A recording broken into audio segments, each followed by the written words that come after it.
सैफई में हूँ और यहाँ बूथ बन रहा है। वोटिंग यहीं से होनी है।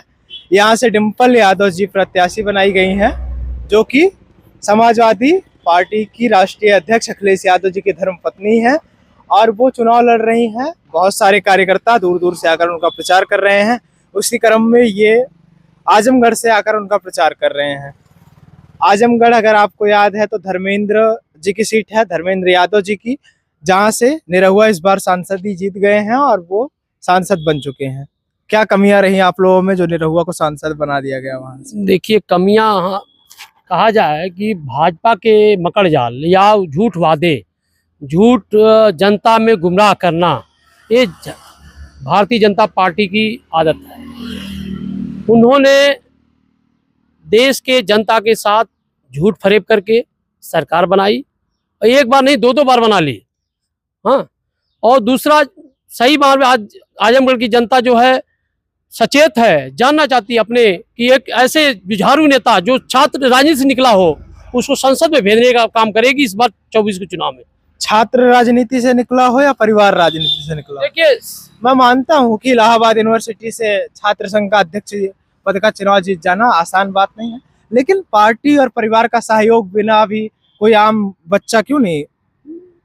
मैं धर्मेंद्र यादव जी को बहुत भली बात जानता हूं और अभी यूनिवर्सिटी के लेवल पे नहीं, विश्वविद्यालय लेवल पे नहीं, स्कूली लेवल पे मैं जानता हूं उनको। उन्होंने हमेशा जोड़ने का काम किया, लोगों को आगे बढ़ाने का, प्रेरित करने का काम किया और संघर्ष करने का काम किया था। और आप देखेंगे कि इलाहाबाद विश्वविद्यालय में जितने छात्र संघ हुए चुनाव, समाजवादी का परचम लहराया, हमेशा लहराया। तो ये नहीं कहा जाए कि अब परिवार देखिए, हम नहीं कहेंगे, क्योंकि जो संघर्ष से निकला हो उस पर परिवारवाद का ठप्पा लगाना गलत है। संघर्ष से तो सारे लोग निकले हैं। अब आप कहेंगे कांग्रेस वाले नहीं निकले हैं, तो महात्मा गांधी जी भी ने संघर्ष किया है। उनके पिताजी ने, राहुल गांधी जी के नाना जी, प्रनाना जी, नानी जी, सबने संघर्ष किया अपने अपने स्तर का, लेकिन परिवारवाद का ठप्पा तो है ना। अब नेताजी ने अगर संघर्ष किया रहा हो तो उसमें उनके बच्चों का क्या योगदान है जो उनको मुफ्त में मिल जाए, विरासत में सब कुछ उठा? बिल्कुल, मैं बताना चाहता हूँ कि यदि मैं लायक हूँ, यदि डॉक्टर का बच्चा डॉक्टर होता है, कहीं न कहीं ये होता है कि क्यों होता है, क्योंकि वो जानता है कि पिताजी हमारे MBBS डॉक्टर हैं, तो कम से कम हम उसके पद चिन्हों पे चलें और सही काम करें, जन सेवा करें और आगे बढ़े। तो आपको लगता है कि डॉक्टर बनने के लिए MBBS और MS बिना डॉक्टर बन जाता आपका बेटा? नहीं, बिल्कुल। पढ़ाई करेगा कि नहीं करेगा, क्योंकि पढ़ाई करेगा, सीखेगा, पढ़ाई करेगा, आगे बढ़ेगा, प्रेरित होगा, प्रेरणा लेगा। मेरा कहने का उद्देश्य बस इतना ही है। पीछे क्यों जा रहे, थोड़ा सा आगे आइए, कैमरे में सही से आएंगे फ्रेम में। तो मेरा कहने का उद्देश्य इतना ही है कि आपका बेटा MBBS MS किया, तब डॉक्टर बना आपके पद चिन्हों पर चलने के लिए। उसी अनुसार मुलायम सिंह यादव जी के बेटे को, अखिलेश यादव को, सेवा करनी चाहिए थी, विधायकों को जोड़ना चाहिए था, रणनीतियां बनानी चाहिए थी। फिर विरासत में ना मिलकर उनको CM पद मिलता तो हमें अत्यंत खुशी समर्थन करते उनका। देखिए, आप भाजपा के परिवारवाद को देख सकते हैं, वो खतरनाक। देखिए, वो खतरनाक नहीं, मैं बिल्कुल, क्योंकि क्यों नहीं बात होनी चाहिए, राजनाथ सिंह के बेटे की बात होनी चाहिए, वसुंधरा राजे की बात होनी चाहिए, और मैं तमाम नेता बता, लिस्ट बता रहा हूँ आप। वो क्योंकि उनकी बात नहीं करना चाहते, उनकी बात करिए ना। मैं भाजपा के लोगों से लगातार वो पूछता हूँ, आप सपा का बताइए, हम भाजपा वाले। बिल्कुल मैं बता रहा हूँ, ये संघर्ष से निकली हुई पार्टी समाजवादी पार्टी है। संघर्ष की कोख से निकली हुई पार्टी समाजवादी पार्टी है। हमारे नेताजी ने संघर्ष करके पार्टी बनाया और संघर्ष करके हमेशा, देखिए, नौजवान, किसानों, मजदूरों की आवाज हमेशा संघर्ष रोडों पे उठाया समाजवादी पार्टी ने, नेताजी ने, आदरणीय नेताजी ने, परम श्रद्धेय नेताजी ने। उन्हीं को कार्यों को माननीय अखिलेश जी आगे बढ़ा रहे हैं। तो हम कहाँ हैं? हम तो संघर्ष के आदी हैं, हम लोग रोड पर लड़ने की। पीडीए को किस तरह से देख रहे हैं? पीडीए देखिए, कहीं न कहीं शोषित वर्ग जो है, गरीब पिछड़ा तबका जो हमेशा वंचित रहा है, उनकी बात करना, हमारे महबूब नेता ने बात करके आगे बढ़ाया, टिकट भी भागीदारी दी, ये बहुत स्वागत योग्य है। और इसका 4 तारीख को नतीजा निकलेगा। भागीदारी की बात करेंगे तो भागीदारी, टिकट में भागीदारी की बात करेंगे तो वो तो भाजपा वाले भी किए नहीं, भाजपा वाले किए हैं। मैं समाजवादी पार्टी पीडीए की बात कर रहा हूँ। यदि हम पीडीए की बात करें, पिछड़ा दलित अल्पसंख्यक की बात करते हैं, अगड़े की बात कर रहे हैं, जो दलित और शोषित वंचित हैं उनकी बात करें, तो ये हमारे आदरणीय परम श्रद्धेय नेताजी की देन है और उनको कम से कम उनके विचारों को हम आगे बढ़ा रहे हैं। माननीय राष्ट्रीय अध्यक्ष अखिलेश जी बढ़ा रहे हैं। तो आप लोग अखिलेश जी के विचारधारा से पूरी तरह से प्रभावित हैं कि मुलायम सिंह यादव जी की विचारधारा से प्रभावित थे देखिए और आपके ऊपर अखिलेश यादव जी को लाके थोप दिया गया? नहीं, नेता देखिए, नेता परम श्रद्धेय नेताजी पार्टी को बनाए, आगे करे, हमेशा कहते थे पार्टी हमारी बूढ़ी नहीं होगी, नौजवान रहेगी, और उन्होंने आगे करके माननीय राष्ट्रीय अध्यक्ष माननीय श्री अखिलेश यादव जी को, और देखिए आप देख लीजिए उनके कार्यकाल, मैं कार्यकाल की बात कर रहा हूँ, सुनिए नेताजी, आप उनके कार्यकाल की बात कर रहा हूँ, उन्होंने अच्छा काम किया, वैसा विकास किसी प्रदेश में नहीं हुआ, कम टाइम में उन्होंने किया, इससे बड़ा सैफई जैसा किसी गांव में भी विकास नहीं हुआ। अरे आप लखनऊ की बात करते हैं, आगरा एक्सप्रेसवे की बात करिए, आप 1090 की बात करिए, आप डायल 100 की 112 की बात करिए, एम्बुलेंस जो चलाए उन्होंने, इससे क्या समाज सेवा नहीं हुई? गरीब जनता का नहीं हुआ? हर सरकारी योजनाएं लाती हैं बिल्कुल, बाबा की सरकार में बता दीजिए कहाँ पत्थर लगा, बता दीजिए। बाबा का प्रवक्ता थोड़ी नहीं, बाबा का प्रवक्ता क्यों नहीं है? आप तुलना किस सरकार से करेंगे? तुलना हमेशा सरकार से की जाती है, दूसरी सरकार से की जाती है।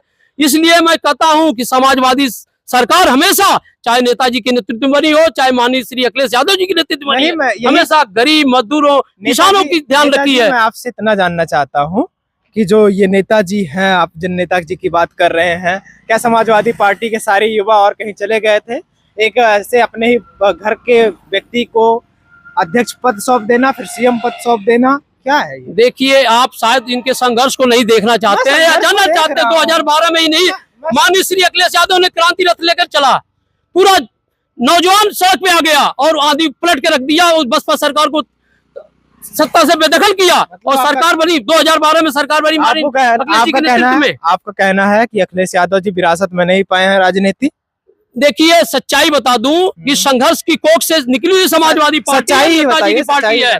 हम लोग संघर्ष के आदी हैं, हम समाजवादी हैं, और इसलिए मैं बार बार आपको कहना चाहता हूं कि हमेशा समाजवादी संघर्ष पे विश्वास करती है, अन्याय जुल्म के खिलाफ विश्वास करती है, उनके खिलाफ हमेशा संघर्ष करती है। मोदी जी की 400 पार की परंपरा को किस तरह से 400 पार ये समझ आ जाएगा, अब 400 पार कहना भूल गए हैं मोदी जी, योगी जी नहीं, बिल्कुल मैं बता, देखिए आप 2 चरणों की चुनाव देख लीजिएगा, आपको पता हो गया होगा कि ये 400 पार करना नहीं, बात करना भूल जाएंगे। आने वाले 7वें चरण में जब पूर्वांचल में घुसेगा, 6ठे 7वें में, इनकी हवा एकदम बिल्कुल खत्म हो जाएगी, और ये पूर्वांचल की धरती ने इनको बिल्कुल बोरिया बिस्तर बांध के भेज देगी, और 4 से पानी 4 के पार भी मुश्किल हो जाएगा इनका आना। आप कौन है? संदीप यादव नाम है मेरा। यादव जी हैं, आप भी यादव जी हैं? जी, प्रोफेसर विनोद कुमार यादव। यहाँ और कोई ऐसा नहीं है जो गैर यादव हो? नहीं, सारे यादव लोग ही समाजवादी पार्टी का प्रचार क्यों करेंगे?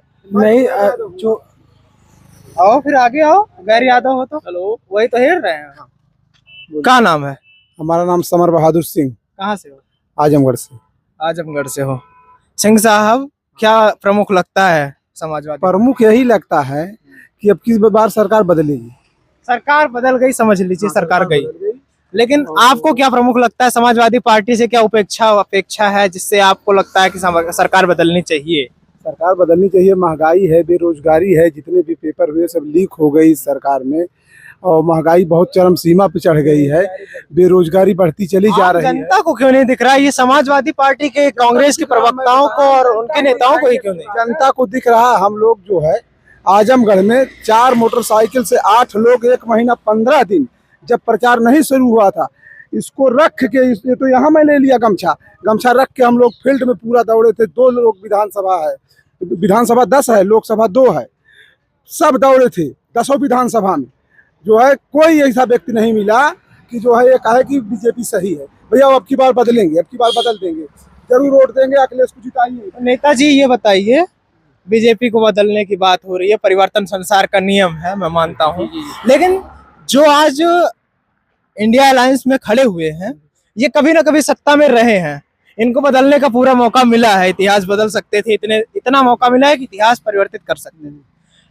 ये तब परिवर्तन क्यों नहीं समझ में आया? आज परिवर्तन जब सत्ता से बेदखल हो गए तो परिवर्तन काहे समझ में आया? देखिए, सत्ता जो सरकारें यदि काम नहीं करती, हो सकता है जनता ये जानती है कि आकलन करती है, बीच में जनता रह के आकलन करती है कि कौन प्रतिनिधि अच्छा करता, हमारे लिए काम कर रहा, कौन नहीं सरकार काम कर रही है। तो आपका मानना ये है कि समाजवादी पार्टी ने 12 से 17 के बीच काम नहीं किया? देखिए मैं बताना चाहता हूँ आपको, क्योंकि हम लोग प्रचार नहीं कर पाए, जनता के बीच में अपनी बात को बता नहीं पाए। सच्चाई ये है, क्योंकि हम माननीय श्री अखिलेश यादव ने 2012 से 17 में ऐसा क्रांतिकारी काम किया जो कोई किसी प्रदेश की सरकार ने नहीं कर पाया। कम समय में उन्होंने अच्छा काम करके दिखाया और अन्य प्रदेशों के लिए ये बहुत बड़ा ये मौका था कि उनको इसी तरह की कार्यक्रम, जैसे इसका ताजा उदाहरण मैं बताऊंगा, आगरा एक्सप्रेस वे 22 महीने में बन के तैयार हो गया। आप एक लखनऊ में किसान पथ बनना अभी तक कंप्लीट नहीं हो पाया, 6 सालों में कंप्लीट नहीं हो पाया। आप तुलना कर लीजिए ना कामों की। तो ऐसी सरकार मैं चाहता हूं कि माननीय श्री अखिलेश यादव के नेतृत्व में पुनः बने और कम से कम केंद्र में इंडिया अलायंस की सरकार बनेगी। इंडिया अलायंस की सरकार बनेगी, मैं आपका कहना मान रहा हूँ। प्रधानमंत्री चेहरा कौन होगा? अखिलेश यादव जी, राहुल गांधी जी, देखिए ममता बनर्जी जी, तेजस्वी यादव जी, कौन? देखिए मैं आपको बताना चाहता हूं, क्योंकि एक हमेशा सवाल पूछा जाता है। मैं पूछ रहा हूँ, सुनिए, व्यक्तिगत रूप से बताइए। माननीय मोदी जी प्रधानमंत्री, जनता जानना चाहती है, प्रधानमंत्री सवालों के जवाब दे रहा हूँ। माननीय प्रधानमंत्री जी अन्य प्रदेशों में प्रचार करते हैं, सुन लीजिए, उनका मुख्यमंत्री का चेहरा नहीं होता, उनका मुख्यमंत्री का चेहरा नहीं होता। और बाद में सुनिए मैं बात बता रहा हूँ आपको, मुख्यमंत्री का चेहरा नहीं होता, उसके बाद विधायक दल की बैठक होती है तो मुख्यमंत्री का चेहरा आता है। उसी तरह इंडिया गठबंधन के माननीय सांसद जीत के आएंगे अन्य प्रदेशों से, तो उसके बैठक होगी, उससे हमारा देश का नेता चुना जाएगा, प्रधानमंत्री का चेहरा। बातों को आपके मानता हूँ, लेकिन एक विचारधारा हो तो समझ में आता है। इंडिया अलायंस में जो विचारधारा इस समय है वो आज के पहले लोगों को गरियाती थी, पानी पी पी के गरियाती थी, और उसी विचारधारा जब एक साथ जुड़ जाएगी पूरी, तो हमें तो नहीं लगता कि ऐसी सहमति बन पाएगी कि सरकार चल पाए पूरी। पूरे देश में दो विचारधारा की लड़ाई है। दो विचारधारा, क्या विचार? वो विचारधारा दो देश की महबूब जनता को, गंगा जमुनी तहजीब को खत्म करना चाहती है।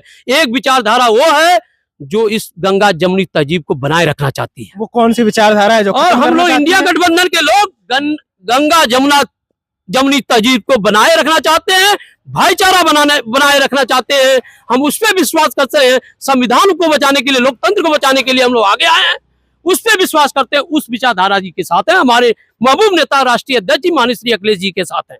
अच्छा, संविधान पर क्या खतरा है, जैसे कि लोगों को बता दीजिए थोड़ा सा। देखिए, संविधान पे अभी आपने देखा होगा चैनलों के माध्यम से बहुत से भाजपा के बड़े बड़े नेता कहते हैं 400 पार कर दीजिए, कहीं कहीं हम संविधान बदलेंगे। जो क्या परिवर्तन हो सकता है? बात तो कर रहा हूँ, उन्हीं भाजपा के नेता आरएसएस लगा हुआ है, क्योंकि गांव की गरीब जनता, पिछड़े दलित